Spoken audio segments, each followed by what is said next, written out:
WhatsApp guys, आज की video में हम लोग देखने वाले हैं women reservation bill passed, women bill explain. तो 33% रिजर्वेशन रहेगी इसके अंदर और पूरा डिटेल में एक्सप्लेन होगा क्या है पूरा बिल। तो फन तंत्र का एपिसोड है आरजे रौनक, जो कि बहुत ही मस्त अंदाज में एक्सप्लेन करते हैं फन के साथ। तो वीडियो की काफी इंटरेस्टिंग, चैनल पर नए तो प्लीज सब्सक्राइब, अपना पॉइंट ऑफ व्यू आप लोग शेयर करना ना भूलें। 1 2 3 गो। आइज 215। तो भाई आखिरकार महिला आरक्षण बिल संसद में पास हो गया और इसके पास होते ही हर पॉलिटिकल पार्टी इस बिल का क्रेडिट लेने के लिए अपने अपने बिलों से बाहर आ गई है। बिल के पास होने पर क्रेडिट लेने की ऐसी होड़ मची है जैसे कई सालों से फेल हो रहे बच्चे के अचानक पास हो जाने पर सारे मास्टर जी छाती ठोक कर दावा करने लगते हैं कि इस लौंडे को हमने पास कराया है, इसको पढ़ाने में हमने अपने घुटने छीले हैं। मगर बिल के पास होते ही कई सवाल भी बिल बिलाकर बिल से बाहर निकल आए हैं। मसलन बिल तो पास हो गया है, मगर महिलाओं का 33% आरक्षण लागू कब से होगा? बताओ बोलो टेल क्या महिलाओं के इस रिजर्वेशन में ओबीसी और एसटी महिलाओं को अलग से आरक्षण मिलेगा? महिलाओं को आरक्षण तो मिल गया, मगर इस आरक्षण से फायदा क्या होगा? मेरी वाली इंस्टा पर मेरे हाय का जवाब देना शुरू कर दें। फायदे नुकसान के साथ ही लोग ये भी जानना चाहते हैं कि महिला आरक्षण की लड़ाई कब से चली आ रही है। आखिर क्या वजह थी कि 30 सालों में कई बार संसद में पेश होने के बावजूद ये पास नहीं हो पाया? क्या इसे पास होने के लिए कोई कुंजी नहीं मिल रही थी या पढ़ाने वाले मास्टर जी निकम्मे थे? और क्या कोई ऐसी भी पार्टी है क्या जो आखिरी वक्त तक इसका विरोध कर रही थी? और विरोध कर रही थी तो उसके पेट में वो कौन सी गैस बन रही थी जिसके चलते बिल का नाम सुनते ही वो खट्टे डकारे मारने लगती थी? इसके अलावा भी बड़े सारे सवाल हैं जो हमारे हाथों अपना मुंडन करवाने के लिए बेकरार खड़े हैं। तो आइए एक एक करके उन तमाम सवालों के जवाब देते हैं। अगर आप यूपीएससी या किसी और कॉम्पिटिटिव एग्जाम की तैयारी करने में जुटे हैं तो हाथ में कॉपी पेंसिल लेकर बैठ जाइएगा, क्योंकि हम बहुत सी काम की बातें आपको बताने वाले हैं। वीडियो पसंद आए तो दोस्तों से दबा के शेयर करिएगा और चैनल को भी सब्सक्राइब करिएगा। शुरू करते हैं। A historic achievement. Congratulations. नमस्कार दोस्तों, आप देख रहे हैं फन तंत्र। मैं हूं रौनक और आपको महिला रिजर्वेशन बिल से जुड़ी सारी एबीसीडी आज हम समझाने वाले हैं। बिल के दोनों सदनों में पास होते ही पहला सवाल ये पूछा जा रहा है कि क्या 2024 के चुनावों में इस बिल को लागू किया जाएगा? क्या नवंबर में एमपी, छत्तीसगढ़ और राजस्थान विधानसभा चुनावों में भी 33% महिलाएं चुनकर आएंगी क्या? अगर किया जाएगा तो बताओ, मैं भी अपनी बीवी की नौकरी छुड़वाकर उसे राजनीति करवाऊंगा। तो भैया जिन भी सज्जनों के भेजे में ऐसे सवाल फ्राई हो रहे हैं उनके लिए बुरी खबर है, अभी आप लोग अपनी बीवी को नौकरी करने दें। दरअसल इस तरह के संविधान संशोधन को करने की एक प्रोसेस होती है। एक बिल को कानून बनने के लिए पहले लोकसभा और राज्यसभा में 2/3 यानी 2/3 मेजोरिटी से पास होना होता है, जो कि हो गया। उसके बाद चूंकि इसे राज्य विधानसभा में भी इंप्लीमेंट करना है तो आधे से ज्यादा राज्यों की सभा से भी इसे पास होना होगा। एक बार जब ये यहां से भी पास हो जाएगा तो फिर डिलिमिटेशन यानी परिसीमन होगा। अब परिसीमन तो समझते हो ना मेरे सुमन? हेलो। तो ये परिसीमन जो होना है वो तो होना है 2021 की जनगणना के बेस पर। अब हुआ ये कि उस टाइम जब जनगणना होनी थी तो वुहान से जिनपिंग की बुआ का लड़का कोरोना आ गया, उसके चलते जनगणना का काम तो बाबू अब तक हुआ नहीं, इसलिए ऐसा लगता नहीं कि 2026 तक डिलिमिटेशन का ये सारा काम हो पाएगा। तो आप ये मानकर चलिए कि 2029 तक ये रिजर्वेशन इंप्लीमेंट नहीं होने वाला। तो 5 साल तो बीवी को अभी राजनीति में मत उतारिएगा। हेलो, बूझे कि नहीं बूझे? और इसी बात पर सारा कलेश मचा हुआ है। बहुत सारी पार्टियां इस बात पर सरकार की धोती खींच रही हैं कि भैया इसे इन्हीं इलेक्शन से क्यों लागू नहीं कर रहे हो? और जब ये काम अभी 6 साल होना ही नहीं है तो अभी से माहौल बनाकर लावा क्यों लूट रहे हैं? जिस पर जेपी नड्डा साहब ने ये कहकर कांग्रेस की क्लास लगा दी कि भाई सरकार के घर का कानून तो है नहीं। ऐसा तो नहीं है ना कि मोदी जी ने घर की रसोई में चकले पर कोई कानून बना दिया, ये गुझिया तो है नहीं। अब डिलिमिटेशन की एक प्रोसेस है, उस हिसाब से टाइम तो लगेगा ही, इसलिए खाली पीली बवाल मत काटो। I was shocked and shattered and shocked. अरे भाई शौक तो लगना ही था, जब पढ़ना ही नहीं पूरा तो शौक ही लगेगा और क्या।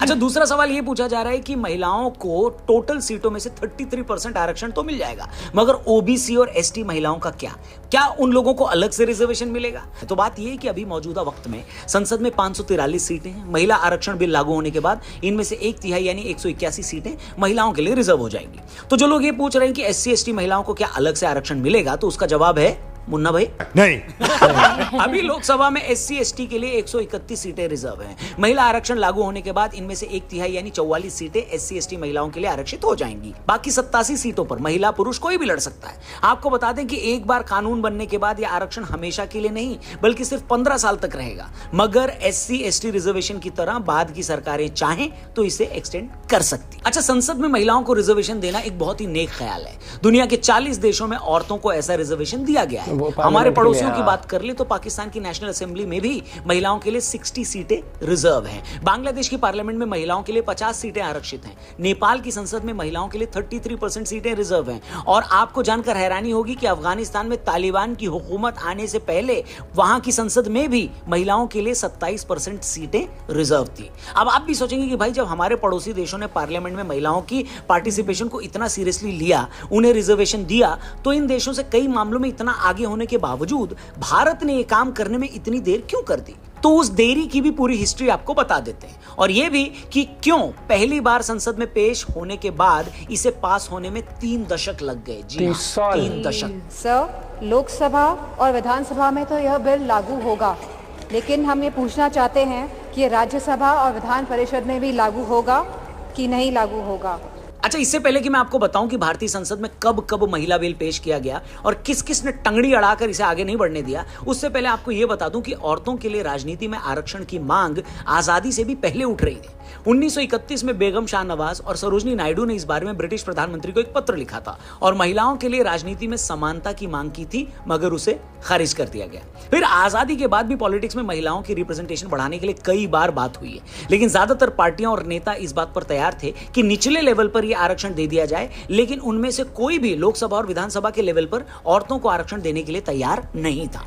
फिर हुआ यह कि कई सालों तक इस मामले पर माथा फोड़ने के बाद 1993 में 73वें और 74वें संविधान के संशोधन के जरिए पंचायतों और नगर निकायों में महिलाओं के लिए 1/3 सीटें रिजर्व कर दी गई। महाराष्ट्र, आंध्र प्रदेश, बिहार, छत्तीसगढ़, झारखंड और केरल जैसे कई राज्यों ने तो स्थानीय निकायों में महिलाओं को 50% तक आरक्षण दे दिया, मगर लोकसभा में आरक्षण मिलना अब भी बाकी था।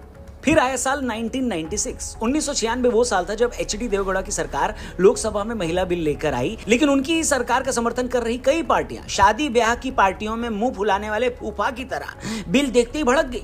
इसके बाद के सालों में 10 बार इसे संसद में पेश किया गया। अपने 6 साल के कार्यकाल में 5-6 बार तो अटल जी की सरकार ने इस बिल को संसद में पेश किया, मगर हर बार कोई न कोई पार्टी इसे देखते ही जमीन पर लौट जाती थी और हर बार बिल बिना पास हुए ही लौट जाता था। आखिरी बार मनमोहन सिंह की सरकार में राज्यसभा में इस बिल को पेश किया गया, मगर मनमोहन सरकार की हिम्मत नहीं हुई कि वो इसे लोकसभा में भी पेश कर दे, क्योंकि यूपीए में उनकी सहयोगी पार्टियां आरजेडी और समाजवादी हमेशा से इसका विरोध करती थी और कांग्रेस को डर था कि अगर लोकसभा में बिल पास न हुआ तो उनकी सरकार ही न गिर जाए, इसलिए उसने उस वक्त इसे लोकसभा में पेश ही नहीं किया। अब आप भी सोचेंगे कि जो पार्टियां इसका विरोध करती हैं उनका तर्क क्या है, लॉजिक क्या है। दरअसल आरजेडी और समाजवादी पार्टियां जो एक वक्त में खुलकर इसका विरोध करती थी और कुछ मायनों में अब भी पूरी तरह से इस बिल को अपना दिल देने को तैयार नहीं है। क्यों? लेकिन बिल में नियत ही साफ नहीं है सरकार की। अच्छा, अनिश्चित कालखंड के लिए, अनिश्चित प्रतिबद्धताओं के लिए कोई रोड मैप नहीं और ये बिल पास किया जा रहा है। दरअसल इन पार्टियों का कहना है कि महिलाओं के इस 33% आरक्षण में ओबीसी को अलग से आरक्षण दिया जाए। इन पार्टियों का कहना है कि महिला आरक्षण में ओबीसी महिलाओं के लिए अलग से आरक्षण न रख के सरकार सिर्फ सवर्ण जाति की महिलाओं को आगे बढ़ाना चाहती है, जबकि सरकार का कहना है कि हम तो महिलाओं को ही अपने आप में एक पिछड़ी हुई जाति मानते हैं। आरजेडी और समाजवादी पार्टियां जैसी सोच काफी हद तक ओवैसी की एआईएमआईएम पार्टी भी रखती है। आपको बता दें कि 543 सदस्यों वाली लोकसभा में सिर्फ 2 ही सांसद थे जिन्होंने महिला बिल का विरोध किया और दोनों ही ओवैसी साहब की पार्टी के थे, जिनमें से एक खुद वो और दूसरी उन्हीं की पार्टी के सैयद इम्तियाज जलील थे। ओवैसी की शिकायत है कि अगर सरकार महिला बिल लाकर सच में महिलाओं को ऊपर उठाना चाहती है तो मुस्लिम महिलाएं तो और पिछड़ी हैं, इसलिए इस बिल में मुस्लिम महिलाओं को भी आरक्षण दिया जाए। बिल में सबसे बड़ी खामी यह है कि इसमें ओबीसी महिलाओं को और मुस्लिम महिलाओं के लिए कोई कोटा नहीं रखा गया। कोटा पहले से तो है ही।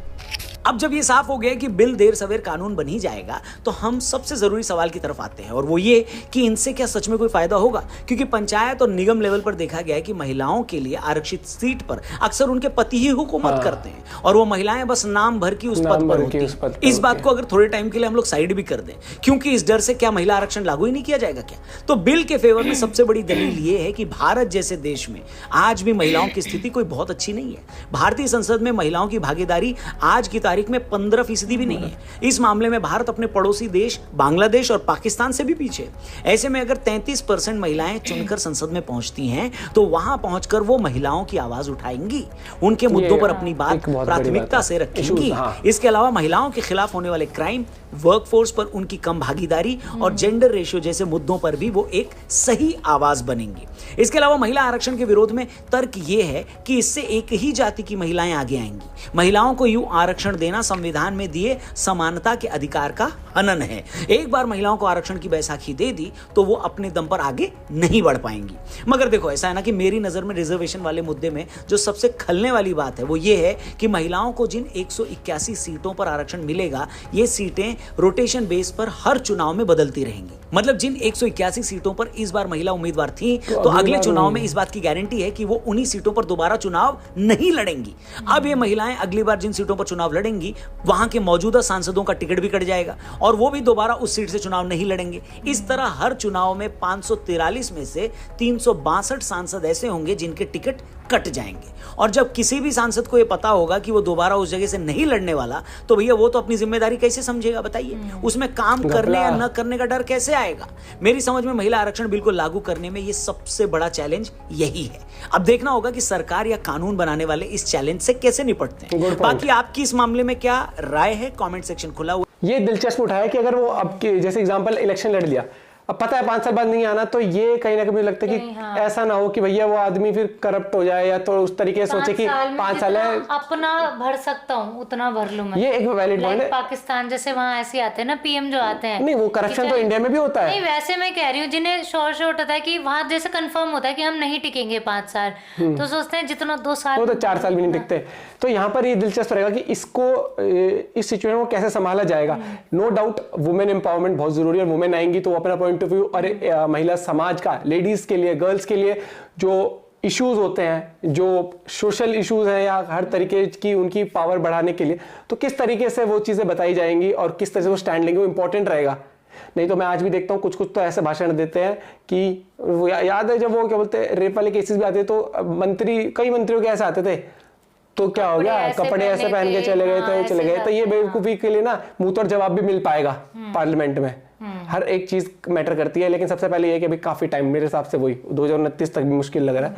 बाकी गवर्नमेंट अगर कुछ करती है प्लान आउट तो उसका अलग पॉइंट ऑफ व्यू रहेगा। बाकी अच्छी बात है और ये चीज होना चाहिए भैया, राइट होनी चाहिए। पॉलिटिक्स हो चाहे किसी कोई भी फील्ड हो, अगर लगता है कि वो डिजर्व भी क्या, एटलीस्ट एक चांस होना चाहिए हमेशा। और ये तो एक ऑफ टॉपिक हो जाएगी यहाँ से, लेकिन एग्जांपल है जैसे अफगानिस्तान ने जब तालिबान की सरकार बनाई तो उन्होंने तो बिल्कुल ही वुमेन टीम ही हटा दी, उन्होंने क्रिकेट की वुमेन टीम हटा दी। बहुत गलत है। आप मेल डोमिनेट कंट्री नहीं बन सकते कभी भी, और बनोगे तो मेरे को लगता है आप ज्यादा टाइम तक सर्वाइव कर पाओगे। आपका पॉइंट ऑफ व्यू क्या है इस बारे में जरूर बताइएगा।